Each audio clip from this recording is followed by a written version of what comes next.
Bismillahirrahmanirrahim. Assalamualaikum warahmatullahi wabarakatuh. Kali ini saya akan menjelaskan tentang cara menjawab pertanyaan saat seminar proposal skripsi. Jadi melanjutkan dari video saya sebelumnya, yaitu tentang beberapa pertanyaan yang sering muncul saat seminar proposal skripsi. Salah satu momen sakral dalam skripsi adalah seminar proposal skripsi atau SEMPRO, di mana mahasiswa mempresentasikan bab 1-3 di hadapan dosen pembimbing dan dosen penguji. Sebagian mungkin menganggap SEMPRO adalah hal yang horor dan mistis. Untuk itu dibutuhkan persiapan yang matang untuk menghadapi SEMPRO, agar momen ini terkenang manis saat wisuda nanti.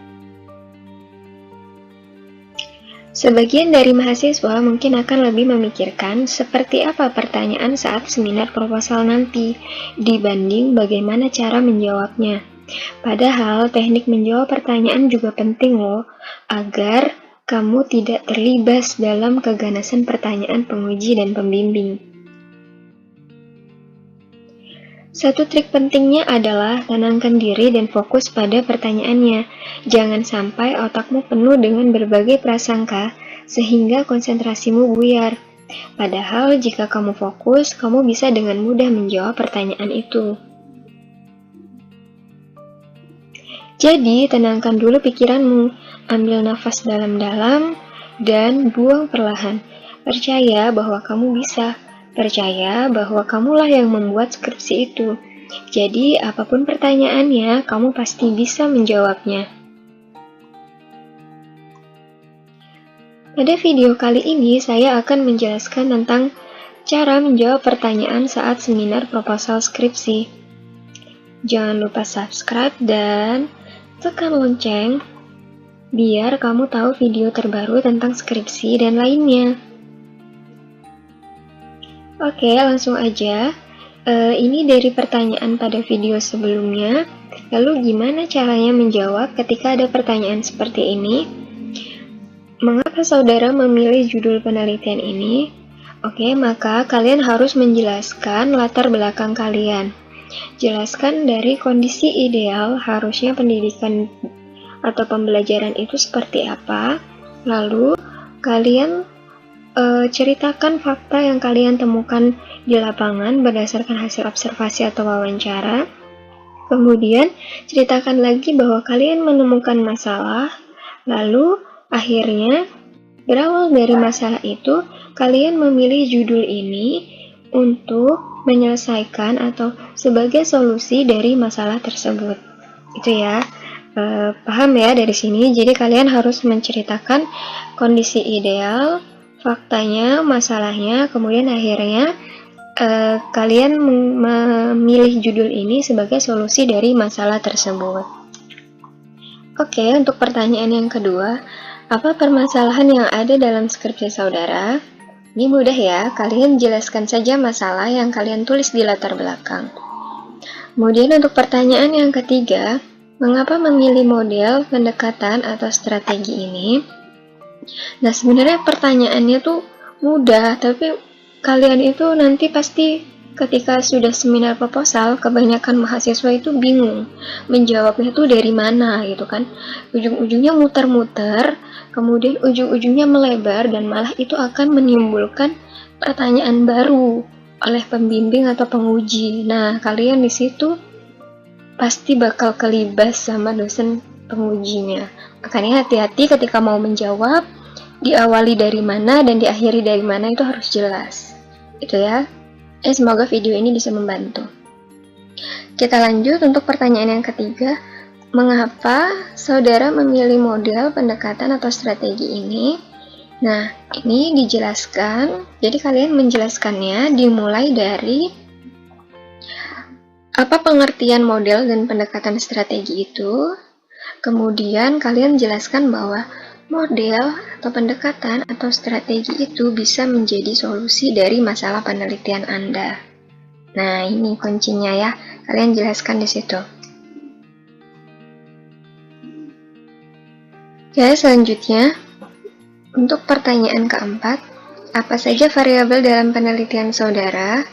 Kalian sebutkan variabel bebasnya apa, kemudian variabel terikatnya apa. Ini jangan lupa, biasanya kalau sudah ada di presentasi, di slide PPT presentasi, sudah ada, maka sama penguji tidak ditanyakan lagi. Makanya kalian harus membuat slide presentasi yang lengkap. Itu ya, untuk contoh slide presentasi seminar proposal ada di video saya sebelumnya. Silakan dicek. Oke, kemudian pertanyaan yang kelima, berapa lama waktu yang saudara butuhkan untuk meneliti?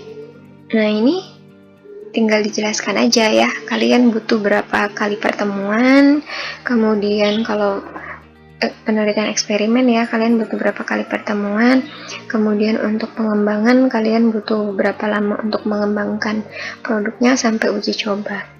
Oh ya, untuk penelitian eksperimen, tolong dihindari hanya 2 pertemuan ya, kalau bisa lebih dari 2 pertemuan.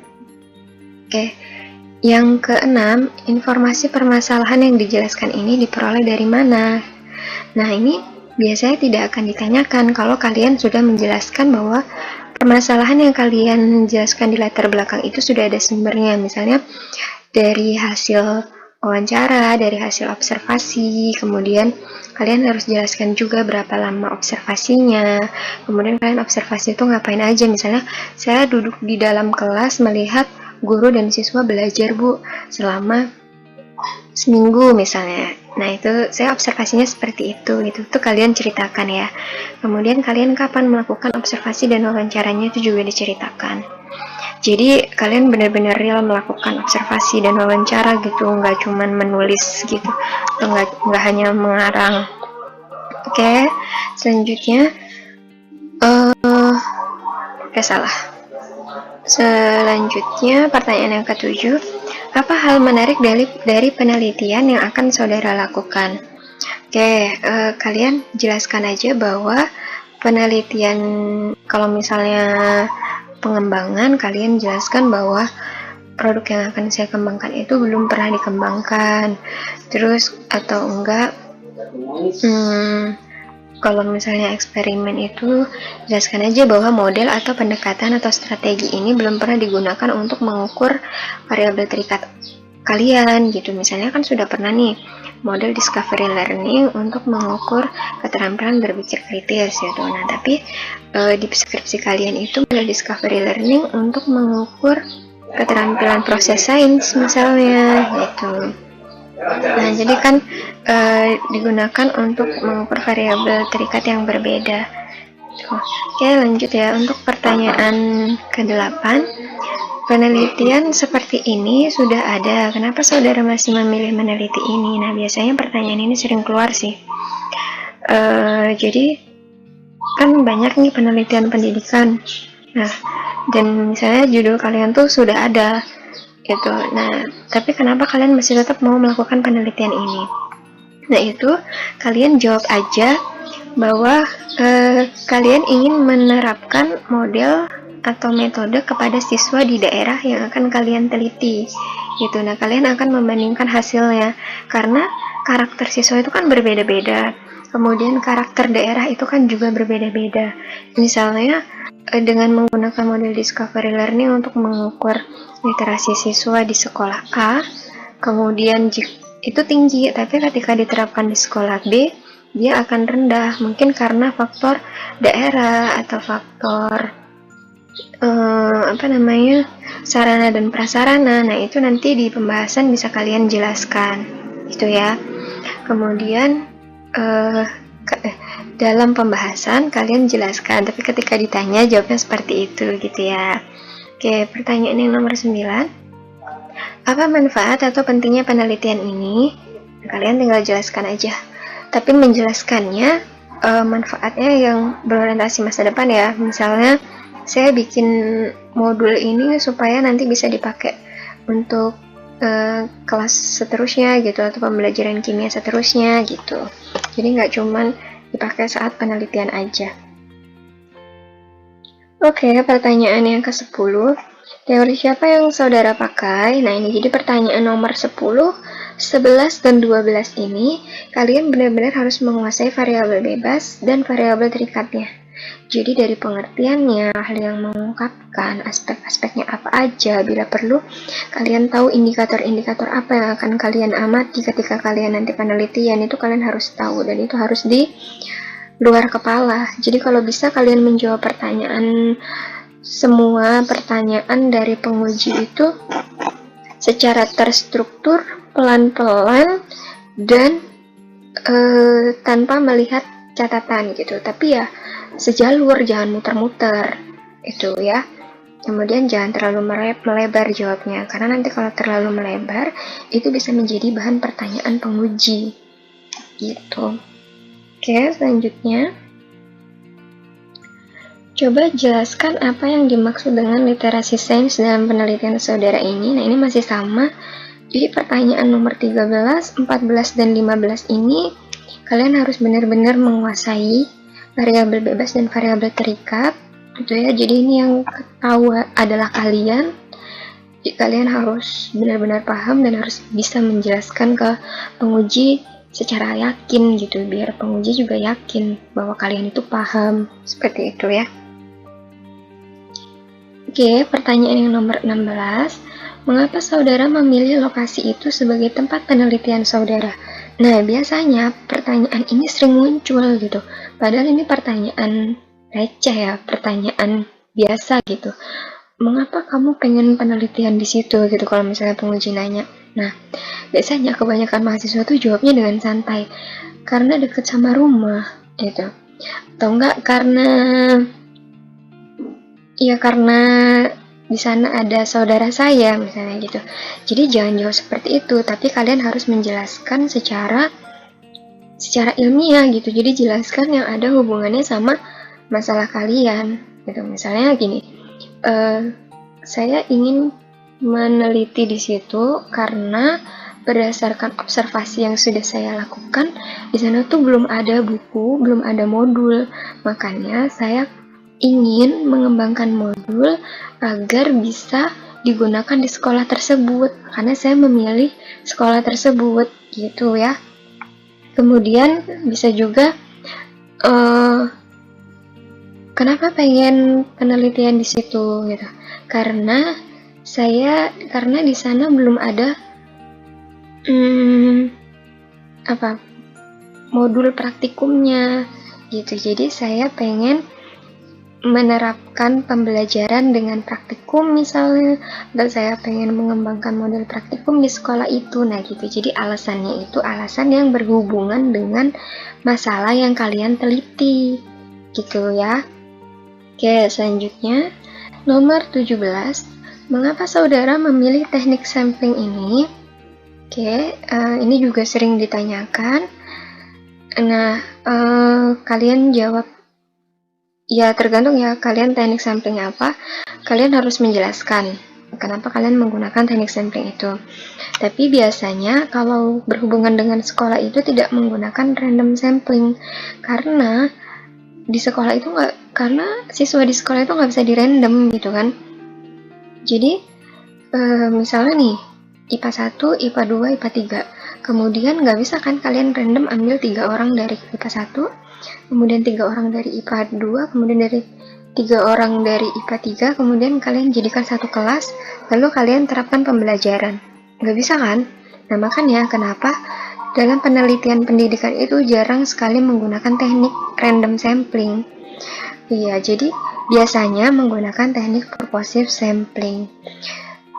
Jadi kita menggunakan teknik sampling yang sudah bertujuan gitu ya, yang biasanya kita cari kelas atau sampel kelas yang setara, yang homogen dan yang normal tuh. Nah selanjutnya pertanyaan nomor 18, mengapa saudara memilih IPA 1 dan IPA 3? Oke, biasanya di sekolah itu kan ada IPA 1 sampai IPA 5. Ternyata di sampelnya itu kalian hanya menggunakan IPA 1 atau IPA 2 saja, atau enggak kalian menggunakan kelas IPA 2 dan IPA 3. Nah, biasanya sama penguji itu ditanyakan, mengapa kalian memilih kelas IPA 2 dan IPA 3? Kalian menjawabnya harus berhubungan dengan penelitian kalian. Jangan asal jawab karena yang ngajar guru yang sama, Bu, misalnya seperti itu. Bisa juga, tapi itu alasannya kurang kuat gitu. Jadi kalian jelaskan bahwa kalian memilih kelas IPA 2 dan IPA 3 itu dihubungkan dengan uji normalitas dan uji homogenitas kelas tersebut. Jadi kelas yang digunakan untuk eksperimen itu harus normal dan homogen. Ya bayangin aja kalau misalnya kalian menggunakan kelas yang nggak normal. Dalam artian, semua siswa satu kelas itu pintar. Gitu ya. Pintar semua, nggak ada yang sedang dan nggak ada yang kurang. Gitu. Nah, kemudian kalian terapkan model pembelajaran discovery learning. Ya sudah pasti tinggi.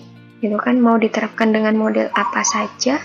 Kalau siswanya pintar semua, nggak ada yang sedang dan nggak ada yang kurang, ya pasti nilainya pada tinggi-tinggi semua. Nah, jadi harus normal dan harus homogen. Normal itu kan berarti dalam satu kelas tuh ada yang pintar, ada yang sedang, dan ada yang kurang gitu.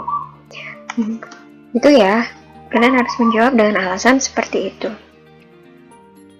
Oke, pertanyaan selanjutnya, model pengembangan yang saudara gunakan menggunakan teori siapa?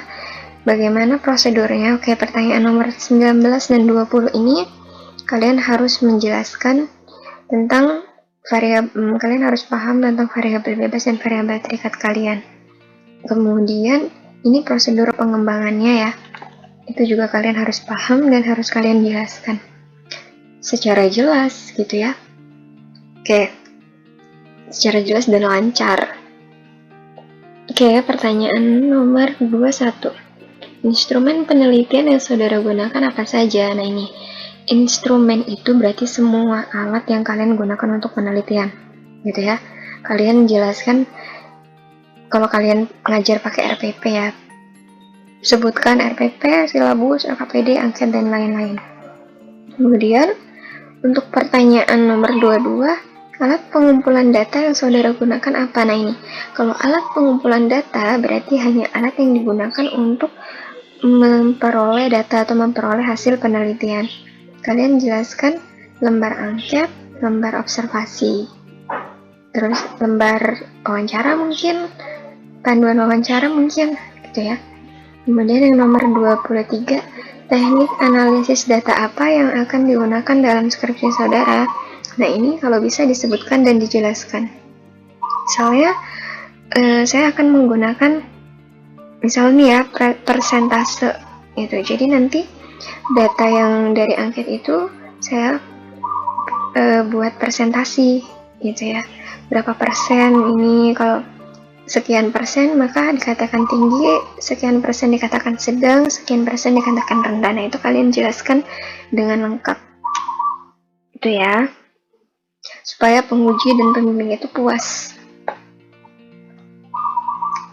Oke, sekian tips dari saya.